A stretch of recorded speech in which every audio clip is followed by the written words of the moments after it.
yang selama dari perkara tersebut mau kita disakitin, mau kita disuruh keluarkan harta, atau harta kita diambil sama orang tua kita, selama kita tidak disuruh maksiat, maka sabarlah, taatilah mereka.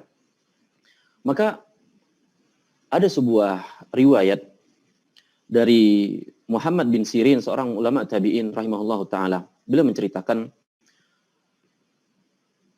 tentang seorang sahabat yang bergelar hibbi Rasulillahi sallallahu alaihi wasallam. Anak dari anak kecintaannya Nabi sallallahu alaihi wasallam. Ada yang tahu siapa beliau? Usama bin Zaid radhiyallahu taala an. Usama bin Zaid seorang panglima perang, pernah diriwayatkan oleh Muhammad bin Sirin rahimahullah ketika di zaman Khalifah Utsman bin Affan radhiyallahu taala an. Kata Muhammad bin Sirin menceritakan, balagatin nakhlatu ala ahdi Utsman bin Affan alfa dirhamin. Pada masa Khalifah Utsman bin Affan radhiyallahu taala an, itu pohon kurma harganya melonjak tinggi, mahal gitu loh. Harganya mahal, yang mana satu pohon kurma itu bisa bernilai 1000 dirham, alfa dirhamin. Jadi kalau kurang lebih kita coba hitung-hitung ya, kalau saya cari satu dirham itu berapa sih? Ada sekitar 3.900 rupiahan gitu. Pokoknya mudahnya 4.000 aja lah. 4.000 dikali berapa? 1.000. Berarti berapa? 4 jutaan kurang lebih nih. Dari satu pohon kurma. Dan pada masa itu ya, pohon kurma mahal di masa Khalifah Utsman bin Affan radhiyallahu taala an. Qala inna fa'amada Usamatu ila nakhlatin fanaqaraha wa akhraja jumaraha fa'atma'aha ummahu. Dan pada waktu itu ketika harga pohon kurma, dan kurma juga mahal, pohonnya mahal, kurmanya juga mahal, ibunya Usama bin Zaid radhiyallahu taala anhuma itu pengen makan yang namanya jumar. Jumar ini adalah jantungnya pohon kurma. Kalau kita di Indonesia ada jantung pisang, dijadikan lalapan juga kan yang dimakan. Tapi masalahnya jantung pisang itu jantungnya di luar gitu loh. Nonjol keluar, di mana sih? Di ujungnya tandan pisang kalau nggak salah ya. Nonjol keluar, nggak perlu pakai tebang pohon pisang. Ibundanya Usama bin Zaid ingin makan jumar, jantungnya pohon kurma, yang mana jumar ini ada di inti, di tengah-tengah batang pohon kurma. Yang mana kalau mau makan jumar, itu harus tebang pohon kurma. Apa yang dilakukan Usama? Beliau tebang. Fanaqaraha wa akhraja jumaraha. Beliau tebang, beliau belah, beliau keluarin jumarnya, jantung pohon kurma tersebut. Fa'at'amaha ummah. Beliau kasih makan ibunya. "Nya Bu, ini jumar, silakan makan." Emang enak.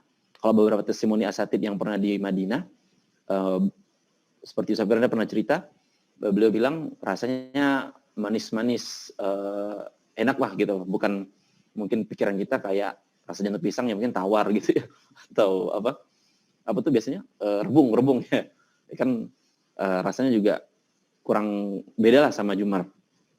Faqalu lahu, maka orang-orang bertanya kepada Usama, "Ma yahmiluka ala hadha wa anta tara nakhlata qad balagat alfa dirhamin?" Wahai Usama, kok kayak gini? Ini pohon kurma lagi mahal, kok lakuin ini gitu. Perhatikan teman-teman sekalian, semoga Allah muliakan, yang terutama yang masih punya ibunya masih hidup ya, dan masih ada kesempatan buat baik bakti sama ibu, nyenengin hati ibu. Karena ibu ini teman-teman sekalian, semoga Allah muliakan, adalah kedudukannya lebih untuk kita bakti sama mereka, terutama anak laki-laki. Karena anak laki-laki nggak bakal pernah adanya perceraian atau putus dia untuk bakti sama ibundanya. Nggak bakalan ada. Kecuali mati gitu. Adapun anak perempuan ya bakal kelar kalau udah dinikahin sama orang. Maka perhatikan seorang anak yang soleh ini, Usama bin Zaid radhiyallahu taala mengatakan, menjawab dari pernyataan orang-orang pada waktu itu, kenapa kok tebang pohon kurma walaupun orang lagi pada jaga-jaga nih, kok malah ditebang gitu loh. Perhatikan jawaban Usama bin Zaid, teman-teman sekalian. Beliau menyatakan, inna ummi sa'alatnihi wala tas'aluni syai'an aqdiru alaihi illa u'titaha. Ibuku minta, kata beliau. Dan tidaklah ibuku minta sesuatu dan aku mampu melakukannya, kecuali aku akan berikan kepada ibundaku. Subhanallah. Ini teman-teman sekalian. Ya. Bayangkan dengan kita, yang kadang ibu kita tuh borok-borok minta sesuatu yang susah, yang mahal. Mungkin kalau kita introspeksi, kita ingat flashback masa kita kecil dulu, mungkin masa mau ABG dulu gitu loh, anak baru gede, baru remaja.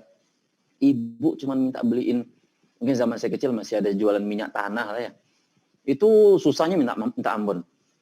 Minta beliin cabai dikit karena ibu mungkin kelupaan dari pasar, susahnya minta ampun. Dan beratnya hati seorang anak itu minta ampun kecuali ada stimulusnya gitu. Kan gitu kita. Nah ini Usama bin Zaid. Nggak pikir panjang lagi. Ibunya minta dan beliau mampu, punya pohon kurma, tebang. Subhanallah. Camkan baik-baik perkataan Usama bin Zaid ini teman-teman sekalian, bahwasanya ibuku minta, dan kalau aku mampu ibuku minta itu aku lakukan. Aku kasih. Ya. Antum punya mobil misalnya gitu kan. Ibu antum minta mobil gitu loh. Udah. Terus pas pulang istri nanya, mobilnya mana bang gitu. Oh itu ibu minta barusan ku kasihin gitu. Mampu dikasih gitu loh. Ya. Ntar nanti kita beli aja lagi gitu kalau semoga ada rezekinya.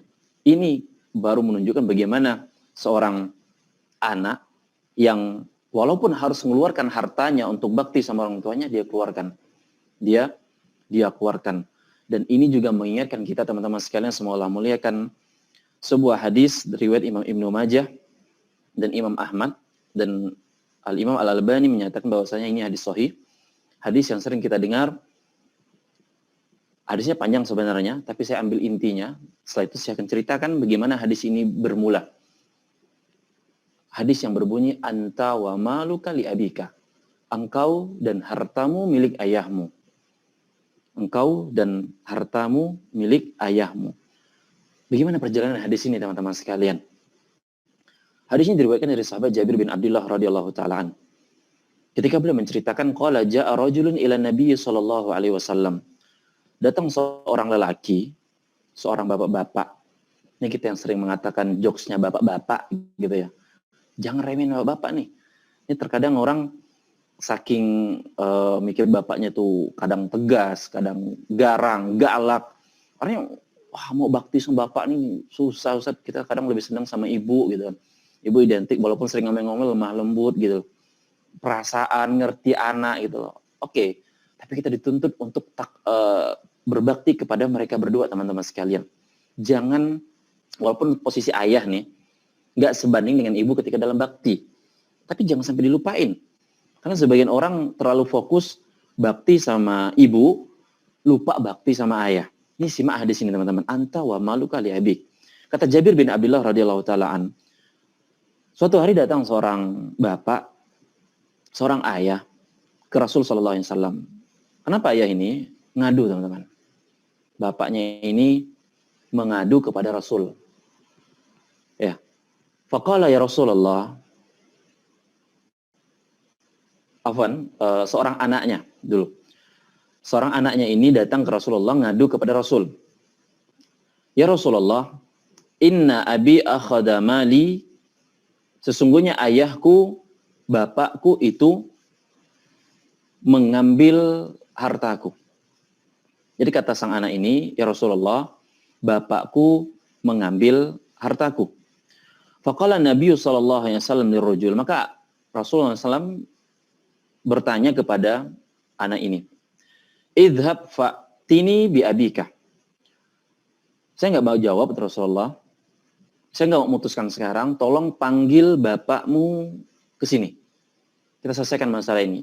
Apa masalahnya? Fanazala Jibril alaihi salam ala Nabi SAW. Kemudian sebelum sampai anak dan bapak ini kepada Rasul untuk menyelesaikan permasalahan ini, maka Jibril alaihi salam turun memberikan wahyu kepada Nabi SAW. Dan beliau mengatakan, Inna Allah azza wa jalla yukriukas salam wa yaqulu laka idza ja'aka syekh fas'alhu an syai'in qalahu fi nafsihi ma sami'at udhunah. Wahai Muhammad, nanti datang anak tadi dengan bapaknya, ya. Coba engkau tanyakan ke bapak tersebut apa yang ada di dalam benak hatinya yang belum terucapkan di lisannya dan juga belum terdengarkan di telinganya. Jadi ini bapaknya sebenarnya punya unek-unek gitu loh. Dan Rasulullah SAW tahu karena wahyu dari malaikat Jibril alaihissalam. Kemudian falamma ja'a syekhu qala lahu nabiyyu sallallahu alaihi wasallam, maka tak kala orang tua tersebut dan anak tersebut datang kepada Nabi alaihi salatu wasallam, ma balu banaka yashkuka aturidu akhdha malahu. Pak, wahai bapak, anakmu ini ngadu kepada saya, kata Rasulullah SAW. Kata anakmu, bapak ini udah ngambil harta anaknya. Ini Rasulullah SAW bertanya kepada bapak tersebut. Maka bapaknya ini menjawab, salhu ya Rasulullah. Tanya ke dia aja lah ya Rasulullah. Bapaknya malas. Mau ribut atau mau nuntut, nggak terima. Gitu. Tanya ke anak saya aja Rasulullah. Hal unfiquhu illa ala ihda ammatihi au khalatihi au ala nafsi. Apakah aku ambil hartanya itu untuk diriku pribadi atau aku kasih untuk bantu bibinya gitu loh. Salah satu di antara bibinya atau saudaraku. Faqala Nabi sallallahu alaihi wasallam mengatakan, "Iya, da'na min hadza." Udah kita enggak usah ngomongin ini. Saya kata Rasulullah SAW katakan akhbirna an syai'in qultahu fi nafsika ma samit udhunak. Tolong Pak, sampaikan apa yang ada dalam hati Bapak yang belum Bapak ucapkan sama sekali dengan lisan Bapak dan telinga Bapak belum pernah dengar. Ya. Yang punya benak hati aja nih belum keluar dari lisannya nih. Apalagi anaknya pergi Rasulullah SAW. Jadi yang tahu tuh cuma itu Bapak sama Allah Subhanahu wa taala. Ya, Bapak yang masih nyimpan dalam hatinya tersebut. Perhatikan jawaban dari seorang ayah ini. Qala syekhu wallahi ya Rasulullah ma yazalallahu yaziduna bika yaqinan. Demi Allah ya Rasulullah. Allah makin buat aku yakin engkau ini Rasul. Artinya tahu isi hati dari seorang ayah tersebut. Apa unek-unek dari hati ayah tersebut. Makin yakin nih Bapak bahwanya ini Rasulullah gitu loh. Rasulullah tahu perkara gaib karena wahyu. Bukan pribadi beliau. Maka laqad qultu fi nafsi syai'an masami'at udhunaya. Sesungguhnya aku dalam hatiku tuh ada unek-unek ya Rasulullah. Yang belum telingaku pun belum dengar. Artinya belum kuucapkan dengan lisanku. Maka Rasulullah SAW mengatakan, Qul wa ana asma'. Oke, kita dengar, kita simak. Nak, engkau diam dulu. Biar bapakmu yang ngomong. Nah, perhatikan perkataan sang ayah ini, teman-teman sekalian. Ini juga kembali kami tekankan dari wasiat Nabi SAW dalam kitab ini. Wala ta'uqanna walidaika. Janganlah sekali-kali pun kita durhaka kepada kedua orang tua kita. Tadi kita udah bahas ibu. Terus kita, ini ayah nih. Wa in amaraka an takhruja an ahlika wa malika. Walaupun kalau sampai keluar pergi dari keluargamu ataupun hartamu. Perhatikan curahan hati dari seorang ayah ini teman-teman sekalian. Apa kata sang ayah ini? Wadautuka mauludan wa muntuka yafi'an tu'allu bima ajbi 'alaika wa tanhalu. Wahai anakku, aku yang mengasuhmu ketika engkau lahir dan aku yang memeliharamu memenuhi kebutuhanmu ketika engkau remaja. Semua segala jerih payahku engkau rasakan. Engkau pakai sepuasmu. Idza lailatun dhafatka bisuqmi lam abad. Lisukmika illa sahiran ata'ammalu. Dan ketika engkau sakit wahai anakku, aku tidak bisa tidur lantaran sakit yang engkau derita. Aku gelisah. Aku resah kata ayah ini dan tidak bisa tidur karena khawatir akan sakitmu tersebut. Ka'anni anal matruku dunaka billadhi turikta bihi duni fa aina ya tamhulu. Dan seakan-akan aku yang sakit wahai anakku. Bukan engkau yang sakit. Dan kedua mataku tak kuasa mengalirkan air mata sedih tersebut. Takhafu radda nafsi 'alaika wa innaha la ta'lamu anna al-mauta waqtun muajjalu. Aku khawatir wahai anakku. Aku khawatir engkau mati, engkau meninggal. Padahal aku tahu bahwasanya kematian itu ada waktunya, ada ajalnya. Falamma balaghta sinna wal ghayata allati ilaiha madama fika kuntu uammilu. Tak kalau engkau mencapai masa dewasa, engkau udah sampai ke masa puncakmu, Engkau sampai ke masa menggapai cita-citamu. Yang dulu inilah yang aku harapkan agar engkau jadi orang gitu loh. Ja'alta jazai ghilzatan wa fadhadatan ka'annaka antal mun'imul mutafaddilu. Engkau balas budi baikku dengan sikap keras. Engkau balas budi baikku dengan kata-kata kasar. Seakan-akan ka'annaka antal mun'imul mutafaddilu. Engkaulah yang telah berbuat baik dan berjasa kepadaku. Teman-teman semua Allah muliakan, perhatikan perkataan orang tua ini. Ini yang sering terjadi. Kita sebagai seorang anak yang udah dapat banyak kebaikan dari orang tua, tapi kita kadang masih sikap kita keras kepada mereka, kata-kata kita kasar kepada mereka. Mungkin mereka pikun, mungkin mereka udah kurang pendengarannya, mungkin segala macam dari kelemahan dari posisi sebagai orang tua. Ini curahan hati yang tercatatkan dalam kitab-kitab para ulama dan fakta membuktikan di lapangan gitu. Orang tua sering merasakan sikap keras, kata-kata kasar, seakan-akan anaklah yang telah baik sama orang tua. Padahal orang tua yang telah berbuat baik dahuluan kepada anak tersebut. Kemudian ayat ini melanjutkan, "Falaitaka idlam tara'a haqqa abawaiti." Wahai anakku, kalau engkau enggak sanggup, engkau enggak bisa memperdulikan hakku sebagai ayahmu, fa'alta kamal jarul mujawiru yaf'alu. Tolong, kata bapaknya. Bayangin, ini bapaknya udah ngerendah nih. Anggaplah aku kayak tetangga aja lah. Nah, anggap bapak kayak tetangga aja. Sikapi bapak sebagaimana hak seorang tetangga. Dan tanyakan lagi teman-teman sekalian. Boleh nggak kita bersikap keras, bersikap kata-kata kasar kepada tetangga kita dalam Islam? Nggak boleh. Nggak dibenarkan. Apa hak kita ngata-kata kasar, sikap kasar kepada tetangga kita? Tetangga. Apalagi ayah kita, teman-teman sekalian. Walaupun dia keras. Walaupun mungkin dia garang. Atau sering mungkin kita kecil dipukulin. Karena emang nakalnya kita juga gitu.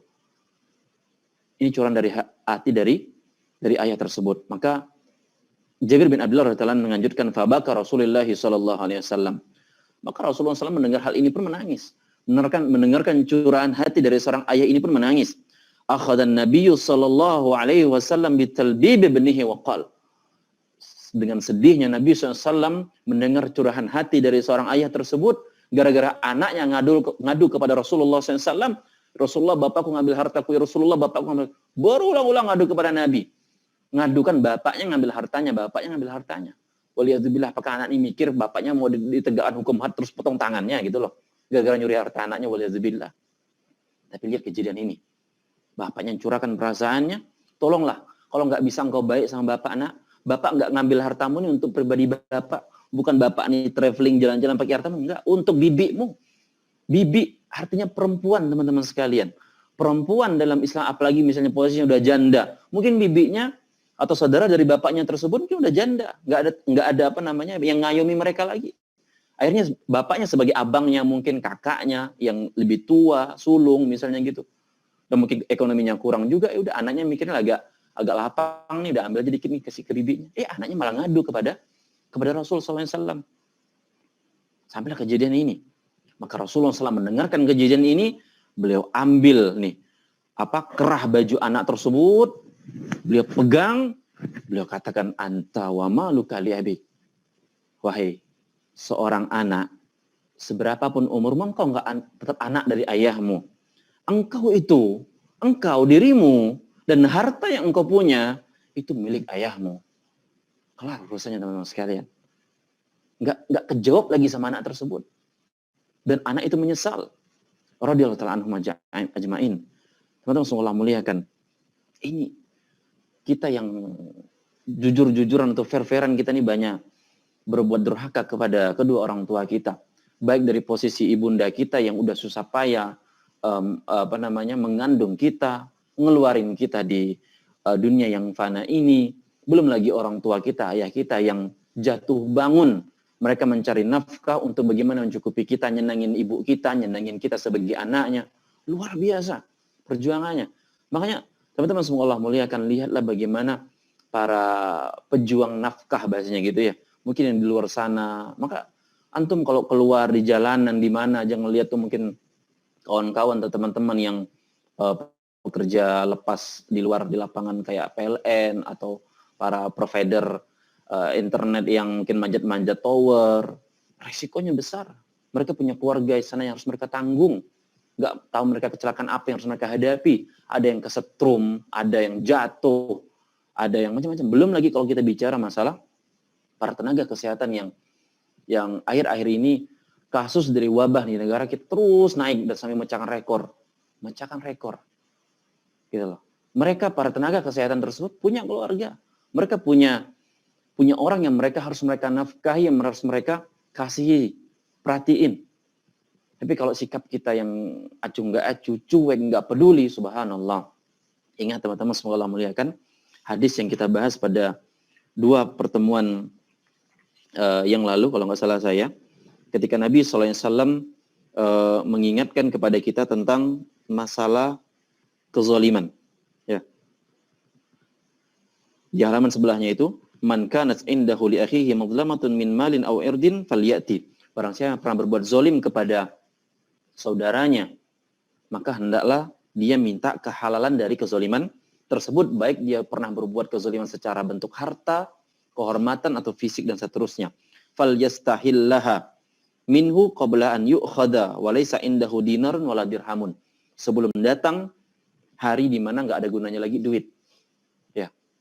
Enggak ada gunanya lagi duit. Teman-teman, semoga Allah muliakan. Wasiat Nabi SAW yang kedua adalah jangan sakiti, durhakai kedua orang tua kita. Jangan sampai mereka, ibu atau bapak kita, meneteskan air mata karena tingkah kita, karena pembangkangan kita. Dan cobalah mengalah, teman-teman sekalian. Cobalah mengalah dalam perkara-perkara yang sejatinya dalam syariat nggak dilarang Anda untuk mengalah, gitu loh. Secara syariat Anda nggak dilarang untuk mengalah. Mungkin pekan ini nggak weekendan sama istri dan anak-anak, tapi weekendan sama ibu misalnya gitu. Ya. Weekendan sama bapak gitu. Mungkin udah kasih wasiat dulu ke orang rumah, ke istri, ke anak. Dek, anak-anak di rumah aja dulu ya. Masih corona nih gitu. Gitu aja nggak masalah kan? Ya. Bapak, ayah atau abi ini mau ke rumah kakek atau nenek gitu. Mau bantuin apa misalnya, terserah, nggak masalah. Tapi juga nggak masalah ketika Anda mungkin mau ajak istri, mau ajak anak-anak ketemu mereka. Ya, mungkin nyukain hati mereka, nyenengin hati mereka. Tapi ingat tetap juga dengan perhatikan segala kebaikan untuk mereka. Ya jangan datang-datang sana hanya nyusahin misalnya gitu ya. Datang cuma berantakin, nggak pernah bantu beresin, sampai sana maunya nyantai aja gitu loh, nggak mau banyak bantu ini, bantu itu. Senangin, sukain hati mereka walaupun Anda harus pedih. Ini subhanallah. Tingkatannya tinggi teman-teman sekalian. Walaupun Anda harus sedih, tapi untuk nyenangin mereka nggak masalah. Walaupun Anda harus sedih, tapi harus untuk nyenangin mereka nggak masalah. Ya, Anda harus jatuh jungkir balik, tapi untuk buat mereka naik nggak masalah. Ya, Anda harus mungkin sebagian teman-teman ada para hufadzul Quran, penghafal Quran. Mungkin para penghafal Quran itu pasti ingat dengan hadis Nabi SAW tentang mahkota yang akan diberikan kepada orang tuanya pada hari kiamat. Maka Anda capek-capek lah sekarang gitu loh. Anda susah-susah lah sekarang. Anda mungkin dimarah-marah lah sama mentor Anda untuk setoran hafalan Anda. Tapi ingat target Anda ketika Anda ingin memuliakan, membanggakan kedua orang tua Anda di akhirat kelak, maka lakukanlah. Sakitlah sekarang gitu loh. Susahlah sekarang nggak masalah. Tapi untuk membanggakan kedua orang tua Anda di akhirat, ini teman-teman semoga muliakan. Anda nggak cukup cuman ketika Anda diterima jadi PNS. Anda nggak cukup ketika Anda punya salary 30 juta per bulan. Terus orang tua Anda, anak saya ini gajinya udah gede katanya. 30 jutaan Pak. Apalagi kemarin pas lebaran biasanya orang tua tuh paling seneng banggain anak gitu kan ya. Ini biasanya udah sering kejadian di mana-mana tuh. Orang tua kita kadang mikir, anak saya kuliah di UI katanya gitu. Anak saya kuliah di IPB, padahal belum tahu lepas dari UI, IPB itu udah jadi apa gitu loh. Walaupun kadang udah jadi, tapi kadang nggak tahu dari kehidupan selanjutnya gimana. Ya, tapi oke lah, mungkin orang tua kita terlalu melebih-lebihkan kita. Ya, jangan kita jatuhin dulu perasaan beliau. Mungkin udah keburu nih orang tua kita banggain kita, nyanjung kita di depan keluarga, di depan teman-temannya, siapa aja. Ketemu orang ceritain kita aja mulu, dibangga-banggain, dibesar-besarin. Ya, entah mungkin kita karena udah berusaha berbuat baik, berkarakter baik, berakhlak baik sama mereka gitu loh. Karena memang ujian bagi yang berbuat baik ini gini teman-teman. Kita udah buat baik, pasti itu respon orang tua tuh banggain kita mulu. Ini udah sunatullah gitu loh. Walaupun mungkin sebagian ada orang tua tuh yang sensi banget sama anaknya udah baik-baik bener, tetap aja dianggap jelek aja gitu loh, nggak baik aja gitu. Tapi tetap kalau kita sudah berbuat baik kepada mereka, ya, maka jaga perasaan mereka, jaga hati mereka, jangan sampai mereka sedih, apalagi sampai menetes air mata waliyadzubillah. Maka kami teringat dengan kisah, yang mana kisah ini juga disampaikan oleh guru kita, Ustadz Abdullah Zain hafizahullah ta'ala, ketika ada 2 orang anak lelaki yang tinggal di apartemen, mereka harus membayar apartemen tersebut, dan mereka tinggal dengan seorang orang tuanya, itu ibunya. Yang mana ketika mereka 2 anak laki-laki ini kerja lepas, seingat saya kisahnya mereka sebagai supir taksi satunya, dan mereka berusaha siang pagi malam untuk mencukupi bayarin tempat tinggal untuk mereka dan orang ibunya tersebut. Sampai suatu ketika mereka berdua ini dimarahin sama ibundanya gara-gara begadang main kartu. Dimarahin. Ngomel-ngomel terus ibunya. Tahu sendiri lah, biasanya ibu kalau udah kadang ngomel tuh panjang ceritanya, nggak habis-habis gitu. Sampai besok harinya mereka harus pergi kerja, dan mereka meninggalkan uang yang mereka telah capek-capek kumpulkan untuk apa? Untuk bayar apartemen tersebut. Uangnya mereka gulung. Mereka taruh di bawah bantal. Lepas mereka pergi kerja, ibunya kemas-kemasin kamar mereka. Pas ya biasalah orang beresin kamar kan, bantal diangketin gitu kan ya, dikibas-kibas. Jatuhlah gulungan tersebut. Ibunya langsung naik pita, mikir, nih anak bandel banget, dibilangin jangan main kartu, masih aja disimpan nih di sini. Nggak pikir panjang tuh ibu, kesel, marah, diambil bungkusan atau gulungan tadi, beliau bakar. Beliau bakar. Ya, ketika pulang yang abangnya datang nanya ke adiknya, "Dek, ini mana duit kita yang taruh sini?" Adiknya nggak tahu. Nggak tahu, tadi yang ada di sini.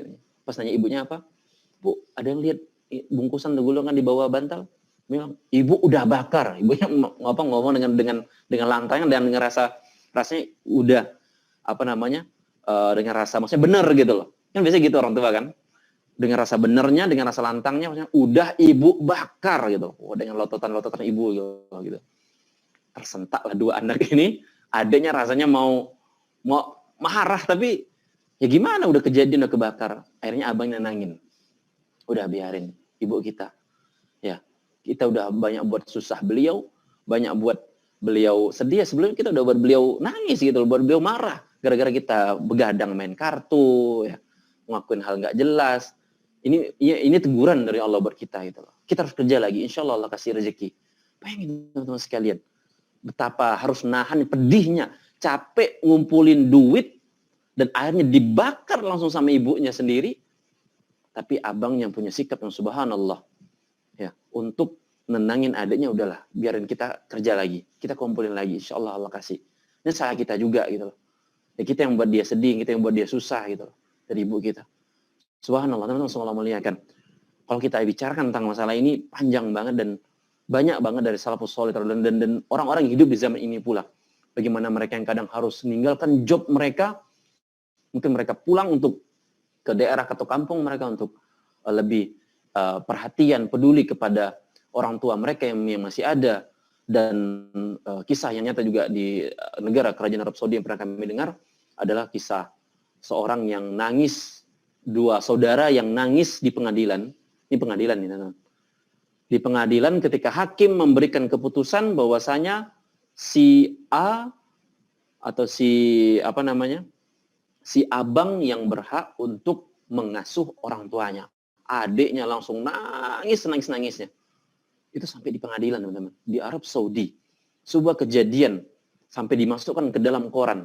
Seorang adik yang udah hidup sama orang tuanya, dia ngasuh, dia jaga, dia ngerawat.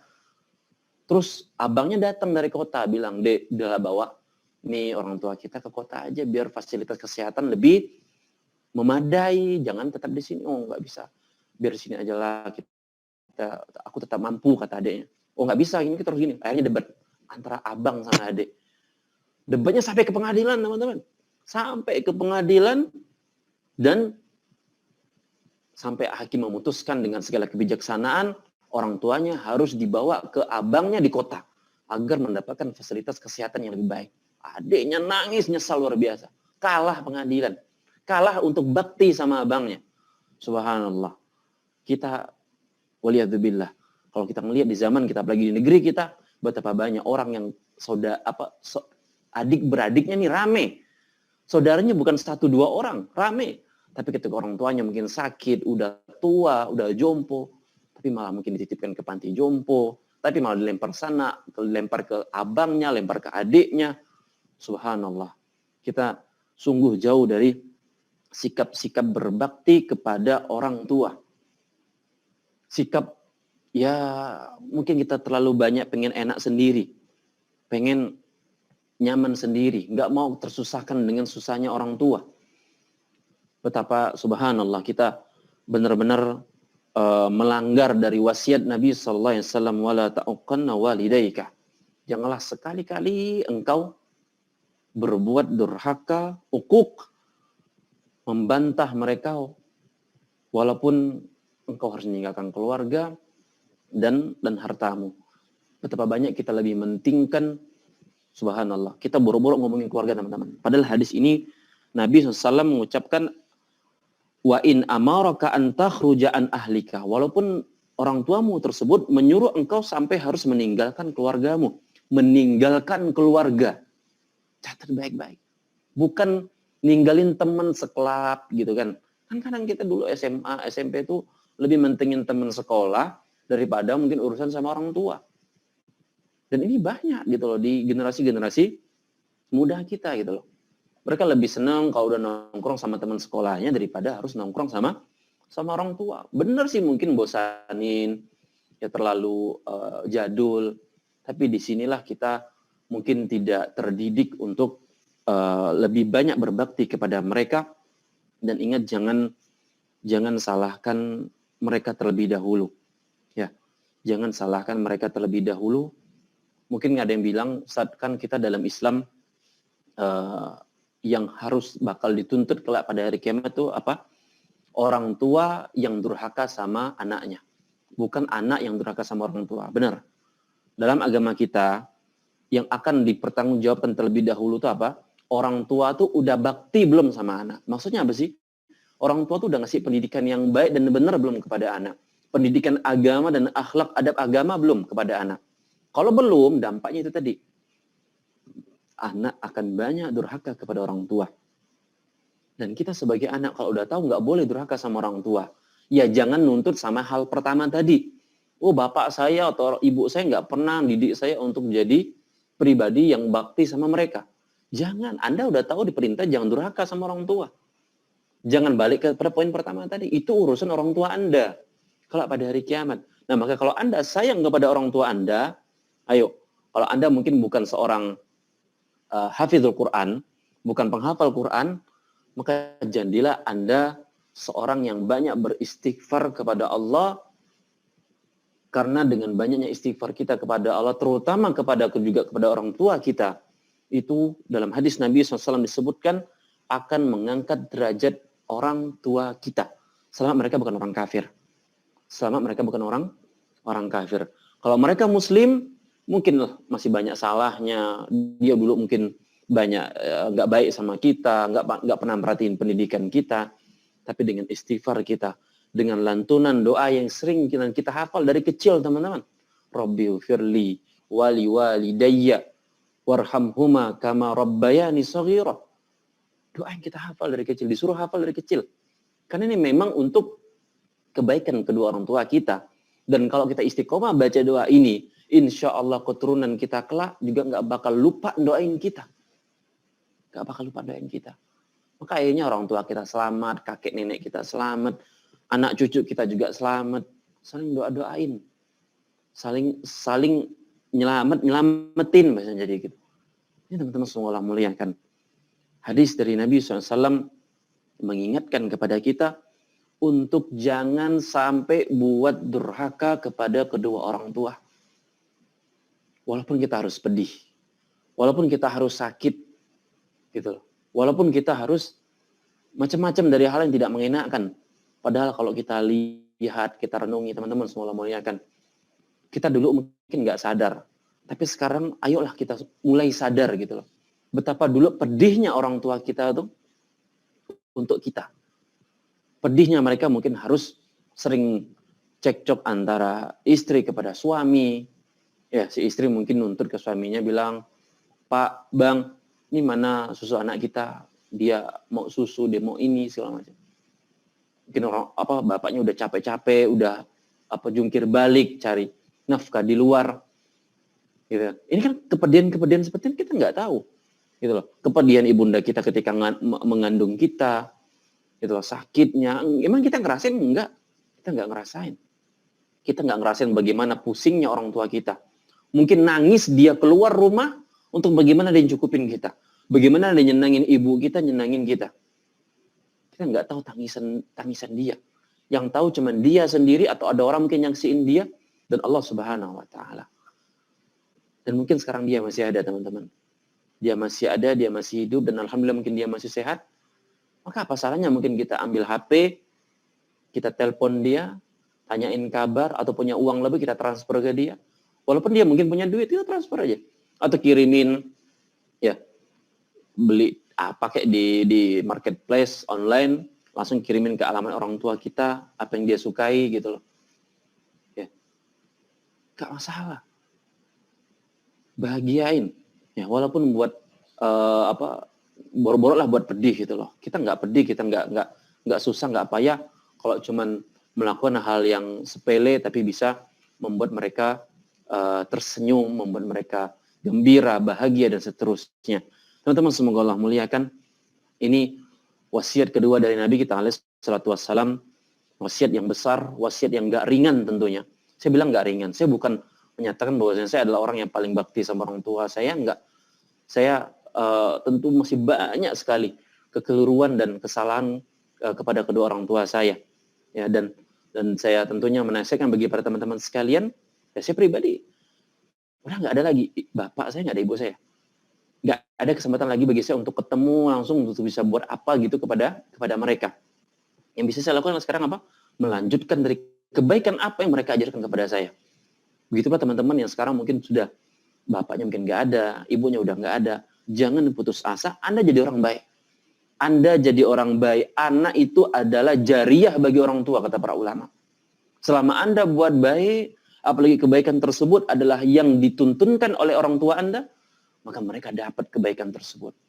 Orang tua Anda mengajarkan, memasukkan Anda ke TPA misalnya gitu, Taman Pendidikan Al-Quran. Anda belajar ngaji, Anda belajar alif, bata, guru Anda dapat pahala ketika Anda ngaji. Orang tua Anda juga dapat pahala. Maka jangan pernah berhenti mengaji. Jangan pernah berhenti membaca Al-Quran. Mungkin orang tua Anda yang menuntunkan Anda masuk ke sekolah, walaupun sekolah umum, tapi dari sana Anda bisa belajar, baca tulis, belajar ABC aja lah. Ini jangan lupa ini. Anda bisa baca buku, mungkin Syarah Aqidah Ahlussunnah wal Jamaah tulisannya Al-Ustaz ya Yazid Hafizahullah Ta'ala. Kan pakai bahasa Indonesia tuh. Anda baca, kan pakai bahasa Indonesia kan? Alfabet, ABCD Anda baca, guru Anda yang ngajarin Anda ABC dapat pahala.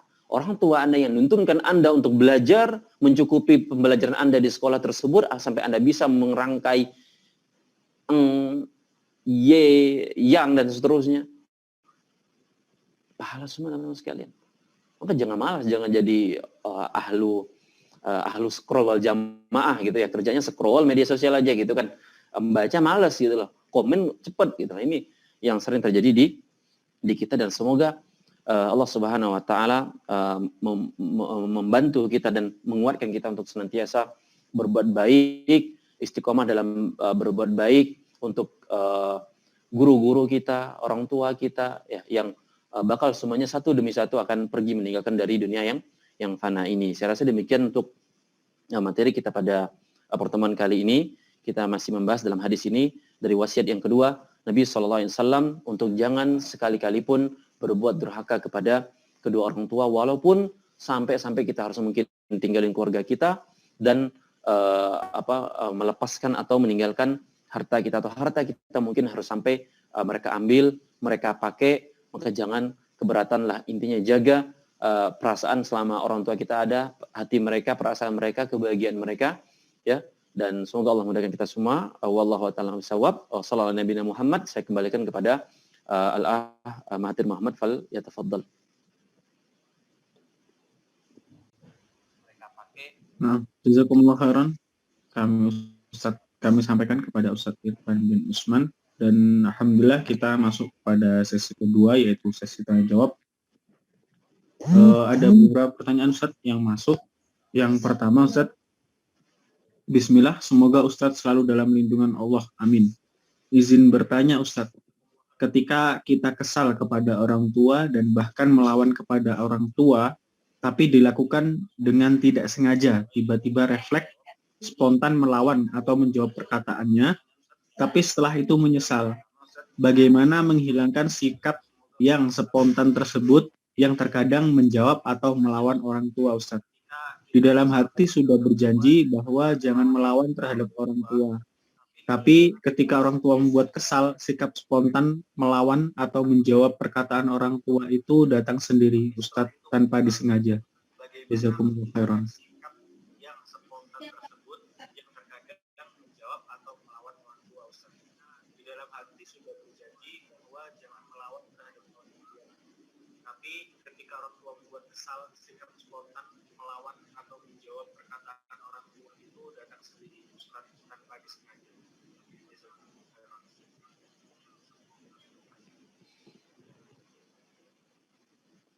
Ya, terima kasih pertanyaannya, jazakumullah khairan.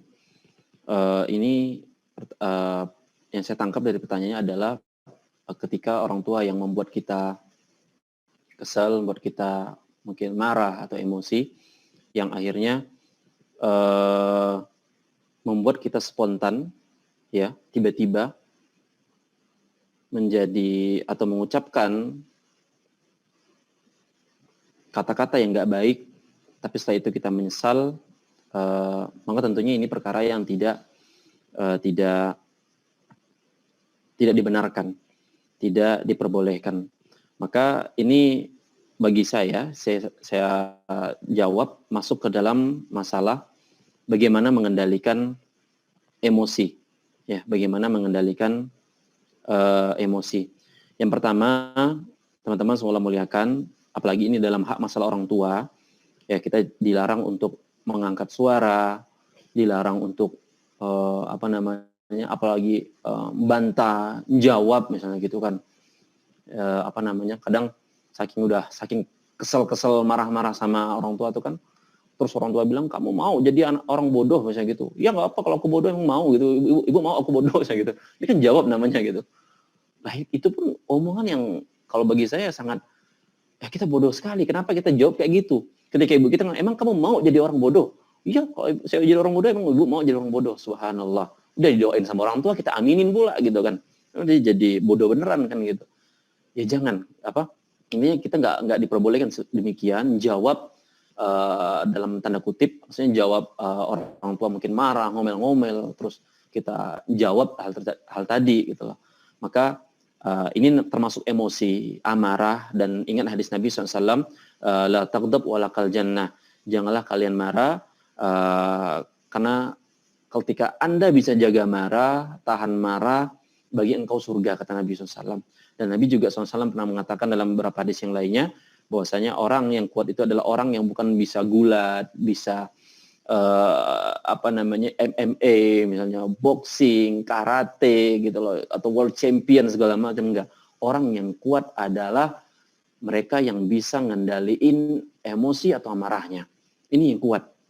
Ini yang kuat. Jadi Teman-teman semoga Allah muliakan. Pertama, saran saya dan ini nasihat dari para ulama, ketika Anda kebiasaan demikian, setelahnya nyesel, kok saya jawab orang tua, kok saya bantah orang tua.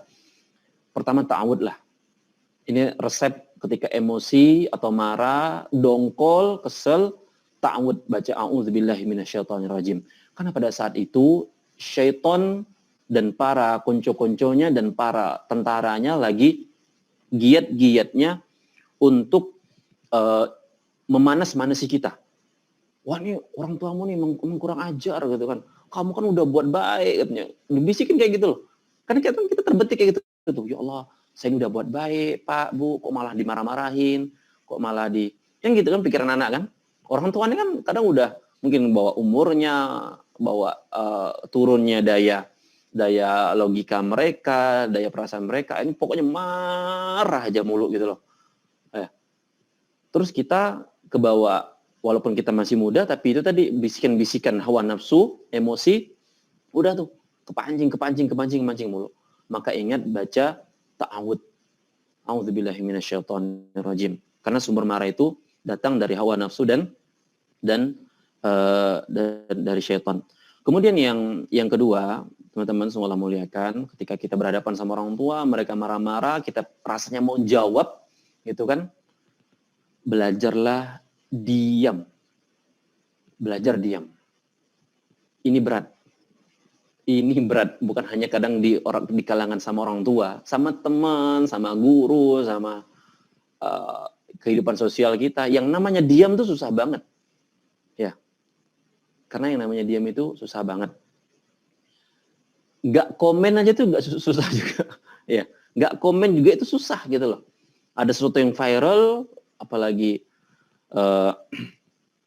perkara yang mungkin berat gitu ya, atau belum lama ini saya dapetin beberapa teman-teman di media Instagram tentunya, itu subhanallah ada salah satu akun dakwah yang mungkin keliru membuat postingan, dianggap postingan tersebut melecehkan sahabat, tapi alhamdulillah diklarifikasi dan dihapus dan beliau bertobat minta maaf, tapi pembulian itu datang terus gitu loh. Komentar buruk tersebut datang terus sampai akunnya dinonaktifkan sementara, sampai ustadz yang membuat konten tersebut pun minta tolong siapa, karena teman kita yang itu sampai futur, down banget, dicela, dicaci, nggak bisa diem, Allahu Akbar, nggak bisa jaga lisan. Lihat tuh, kita tuh muslim sama muslim tuh, diam ini memang susah banget aslinya gitu loh. Makanya Nabi SAW bersabda dalam hadis dari Imam Ahmad, Al-Imam Syu'aib Al-Arnud menilai hadisnya hasan li ghairi. Hadis dari Ibnu Abbas radhiyallahu taala anhuma, Rasulullah SAW bersabda, "Idza ghadiba ahadukum falyaskut." Jika kalian marah maka diamlah. Jika kalian marah maka diamlah. Apalagi dengerin orang tua ngomel, marah, mayoritas kan diam. Dengerin aja dah. Kuatin sabar gitu loh. Ya. Diam, kuatin sabar. Kalau orang tua kan misalnya gini Ustaz, kita udah diam nih, kita udah nahan sabar, kita baca ta'awud, dengerin aja orang tua nih ngomel, terus karena ada orang kayak gini orang tua marah, kenapa kamu diam gitu, kamu nggak dengerin ibu ngomong ya, karena begitu, kenapa kamu diam, kamu nggak dengerin bapak ngomong ya, dari tadi bapak marah-marah ngomel, kamu nggak dengerin, itu perlu jawab gitu loh, iya Pak saya dengerin gitu loh, ya, bukan jawab sekedarnya aja, jangan dipanjang-panjangin lagi gitu, jangan saya diam salah gitu, saya jawab salah, ini mungkin tambah keruh nanti gitu. Ketika tanya, kenapa kamu diam? Ya Pak saya diam, saya dengerin gitu, saya salah udah akuin salah. Ya, ini yang kedua. Kemudian yang ketiga, ini nasihat juga dari para ulama dan ahli ilmu kita bahwa untuk ketika dalam kondisi-kondisi tersebut, coba ambillah posisi lebih rendah, apalagi sama orang tua. Mungkin orang tua kita kecil fisiknya, kita yang dikasih susu terus sama orang tua kita tuh, sampai badan kita tuh gede, tinggi. Orang tua kita kecil gitu loh. Apalagi udah makin tua, kurus misalnya gitu. Udah ngerendah dah gitu loh. Dia lagi berdiri di kursi, kita duduk di lantai aja gitu loh. Ya, dia lagi berdiri, ya kita nunduk lah bisa gitu. Nunduk menyatakan penyesalan, maksudnya bukan nunduk hormat gitu loh. Nyesel, kita udah besar dewasa nggak masalah. Ya, tampakkan raut wajah sedih, itu melas gitu kan, siapa tahu dia nggak jadi marah gitu kan ya. Kan biasanya orang-orang kan kalau udah orang mau emosi nampakin muka muka kucing, nggak biasanya muka kucing melas itu ya, matanya berbinar-binar, akhirnya oh udahlah nggak jadi marah orang tuanya gitu kan, kesian ngeliat anaknya gitu. Nah, jadi ambil posisi yang ini juga dari hadis Nabi Sallallahu Alaihi Wasallam. Jadi ini singkatnya teman-teman sekalian, beberapa resep dari para ulama kita untuk ketika dalam kondisi tersebut, dan ini perlu dilatih, perlu dibiasakan. Paling enggak saya tekankan dari poin pertama dan poin kedua, karena itu poin pentingnya ketika lagi emosi-emosinya, baca ta'awun, mohon perlindungan sama Allah, dan diam. Ya, bicara seperlunya. Jangan berlebihan ketika berhadapan dengan orang tua tersebut, dan senantiasa juga jangan lupa mohon sama Allah, buat baik sama mereka. Mungkin kenapa mereka marah itu tadi, mungkin buat baik kita ini kurang gitu loh. Kenapa mereka marah, buat baik kita kurang. Karena kalau udah buat baik kita itu banyak dan sampai buat selalu nyenengin mereka, insya Allah mereka itu pengalaman yang saya lihat dari teman-teman dan seterusnya, orang tuanya jarang marah. Walaupun orang tuanya pemarah, ya orang jarang marah, ya ujungnya ya terlalu sering banggain atau muji dari anaknya tersebut. Mungkin karena sikap kita, tingkah laku kita, kebiasaan kita, ya gitu kan. Kadang hal sepele misalnya gitu kan, naruh handuk misalnya gitu. Ya, itu aja kadang bisa buat orang tua ngomel atau marah-marah gitu loh.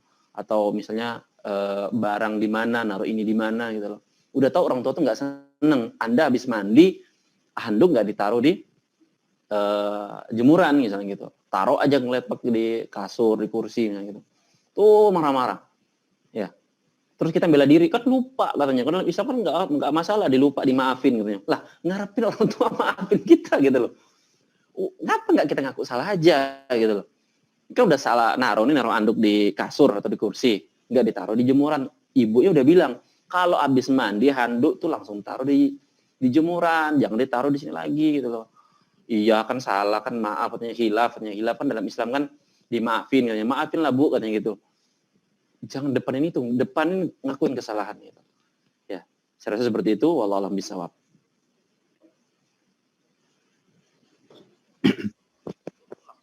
Nah, jazakumullah khairan Ustaz atas jawabannya.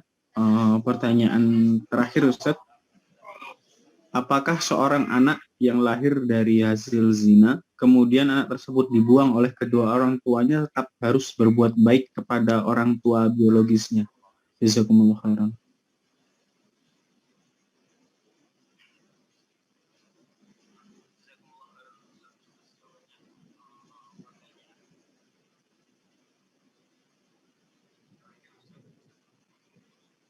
Seorang anak yang lahir dari hasil zina, kemudian anak tersebut dibuang oleh kedua orang tuanya, tetap harus berbuat baik kepada orang tua biologisnya. Nah, terima kasih pertanyaannya, jazakumullah khairan. Anak yang lahir dari hasil zina, terus apakah dia harus berbuat baik kepada kepada orang tuanya tersebut? Nah, sebatas yang kami ketahui, iya, teman-teman sekalian, tetap dia harus berbuat baik kepada orang tuanya tersebut, walaupun dia mungkin lahir dari hasil zina, ya. Jangan dari hasil zina, karena intinya anak yang lahir dari hasil zina itu bukan anak yang hina, teman-teman sekalian. Anak yang lahir dari hasil zina bukanlah anak yang hina. Dia tetap anak yang suci, dia nggak bawa dosa orang tuanya lah yang berdosa telah melakukan perbuatan tersebut. Dan anak tetap dituntut untuk berbuat baik atau bakti kepada orang tua biologisnya tersebut. Walaupun mungkin sebagian para ulama menjelaskan tentang ketika ayahnya itu bukan sebagai ayah nasabnya, misalnya gitu kan. Tapi tetap dia sebagai ayah biologisnya, dan tetap dia harus berbuat baik bakti kepada orang tua biologisnya tersebut. Tapi intinya gini teman-teman sekalian semua Allah muliakan, kita sebagai muslim dan muslimah dituntut tetap berbuat baik kepada sesama muslim. Ini paling globalnya. Apalagi muslim ini ada hubungan entah ayah biologis atau ibu biologis, atau mungkin ada ayah kandung, mungkin ayahnya nikah lagi sama ibu tiri. Kita dituntut tetap berbuat baik atau bakti kepada mereka. Jadi tolong jangan beda-bedain lagi atau dikotak-kotakin lagi. Udah kita pakai hukum secara global, yaitu berbuat baik kepada seluruh muslim dan muslimah, jaga perasaan mereka. Kan nggak boleh juga kita nyakitin perasaan saudara kita. Kan nggak boleh juga kita buat saudara kita sedih. Malah dalam Islam, semakin kita sering nolong saudara kita, Allah akan tolong kita. Semakin sering kita buat baik sama saudara kita, makin Allah berbaik kepada kita. Makin sering kita memberikan hadiah kepada saudara kita sama muslim dan muslimah, semakin Allah akan muliakan kita. Nah itu hukum yang berlaku kepada seluruh kaum muslimin dan kaum muslimat. Apalagi udah dalam hal yang lebih private. Ya, orang tua, biologis kah, mau ada hasil dari zina atau enggak kah, kita dituntut untuk berbuat baik, bibi, paman gitu, ya, sepupu gitu, dan seterusnya dari seluruh kaum muslimin dan kaum muslimat. Jangankan itu, orang kafir, kalau dia orang tua biologis kita, disuruh buat baik nggak, kita disuruh buat baik kepada mereka, disuruh bakti sama mereka. Ya, kisah siapa sih seorang sahabat, seorang pemuda yang orang tuanya kafir, dan kemudian ibundanya ini nggak mau makan, nggak mau minum, terus ibundanya ini cuman kerjaannya nongkrong, berjemur di terik matahari pagi, siang, malam, ngarep anaknya murtad dari Islam. Siapa? Mus'ab bin Umair radhiyallahu ta'ala an. Bayangin tuh tantangan Mus'ab bin Umair. Dia tetap ngemis kepada ibundanya, udahlah bu, makanlah bu. Bu masuk ke rumah bu, nggak mau, ibu mau tetap keluar di rumah, ibu tetap mau berjemur, ibu nggak mau makan sampai engkau keluar dari agamanya Muhammad. Kata ibundanya Mus'ab bin Umair. Tapi Mus'ab bin Umair tetap kokoh dengan imannya, nggak mau bu. Ya, ibu mati pun bu, dari sini nih nggak makan, nggak minum, berjemur, ibu mati, ibu hidup lagi, ibu suruh saya keluar, saya nggak bakal keluar bu dari Islam. Tapi Mus'ab bin Umair tetap menunjukkan kebaikan baktinya kepada ibundanya sampai beliau istiqomah hingga beliau mati, wafat di perang Uhud radhiyallahu ta'ala. Maka teman-teman semua muliakan, jangan terlalu dikotak-kotakan lagi, mau posisinya ini, bapak angkat, ibu angkat. Selama dia udah banyak buat baik sama kita, berbaktilah kita kepada mereka. Berbaktilah kita kepada mereka. Jadi jangan terlalu dipilah-pilih lagi, berbuat baiklah kepada mereka semampu yang kita lakukan. Ya, orang tua angkat, orang tua biologis, orang tua yang mungkin ninggalin kita gitu loh. Maka kalau mampu kita cari gitu loh. Ya, kan ada sebagian anak yang dibuang misalnya gitu kan, nggak ketahuan orang tuanya di mana. Ya, tapi kalau selama kita bisa mampu untuk kita cari, kita lakukan, terutama laki-laki lah gitu. Kalau anak perempuan, kalau udah jadi istri orang ya baktinya udah sama suaminya gitu. Jadi lakukan semaksimal mungkin apa yang bisa kita lakukan. Kalau nggak ketemu ya banyak berdoa aja lah. Ya, banyak berdoa ampunan kepada Allah selama itu tadi orang tua kita muslim. Kalau dia nggak muslim, maka nggak boleh kita hukumnya dalam Islam untuk memohonkan ampunan kepada mereka tersebut. Seperti itu, wallahu ta'ala bishawab.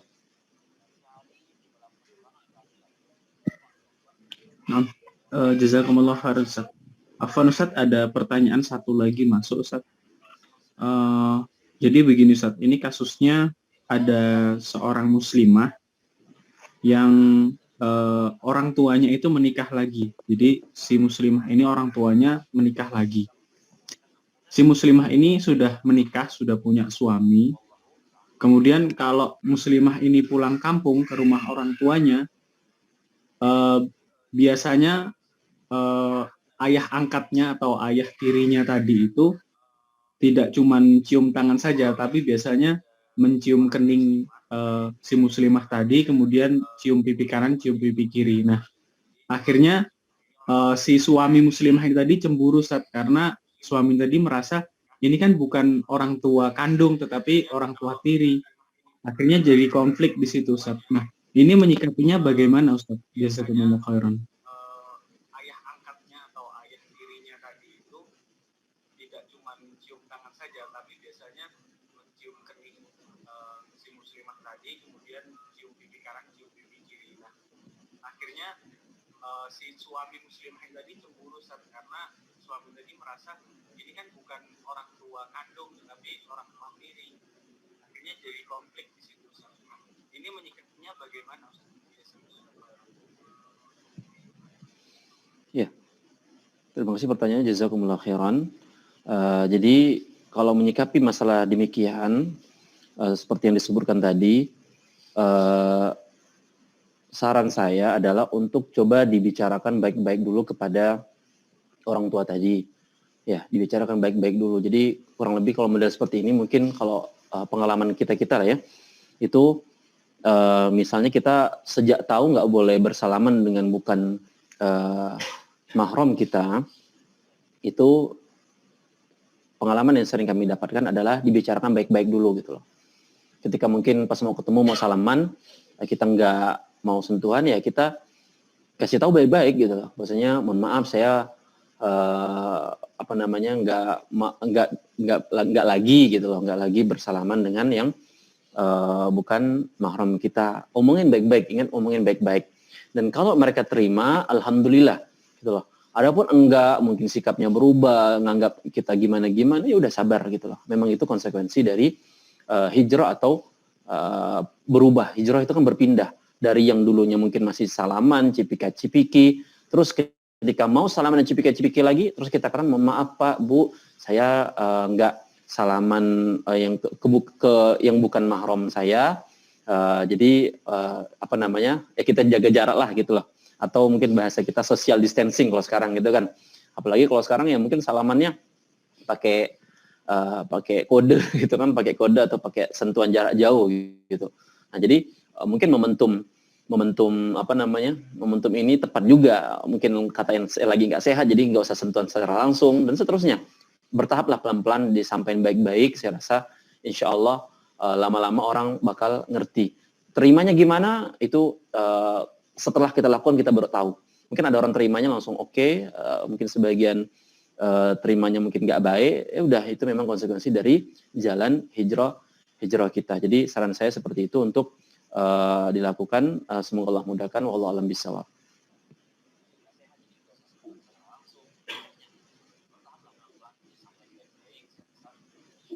Nah, jazakumullah khairan Ustaz atas jawabannya, dan itulah tadi pertanyaan terakhir yang bisa disampaikan pada kajian pagi hari ini. Maka dengan berakhirnya sesi tanya jawab ini, berakhir pula rangkaian kajian kita pada pagi hari ini. Kami ucapkan jazakumullah khairan pada Ustadz yang telah memberikan banyak sekali ilmu kepada kami pada pagi hari ini. Semoga Allah selalu menjaga beliau, diberi kesehatan, kelancaran, dan kemudahan dalam segala urusan beliau. Amin. Kami ucapkan jazakumullah khairan kepada teman-teman yang telah menyimak kajian ini dari awal hingga usai. Saya sebagai moderator sekaligus mewakili seluruh kru yang bertugas memohon maaf atas segala kesalahan dan kekhilafan kami. Mari kita tutup bersama dengan membaca doa kafaratul majelis. Semoga Allah selalu menjaga beliau, kesehatan, kelancaran, dan kemudahan. Assalamualaikum warahmatullahi wabarakatuh. Kami ucapkan jazakumullah khairan kepada teman-teman yang telah menyimak kajian ini dari awal hingga usai. Saya sebagai moderator sekaligus mewakili seluruh kru yang bertugas memohon maaf atas segala kesalahan dan kekhilafan. Mari kita tutup bersama dengan membaca doa.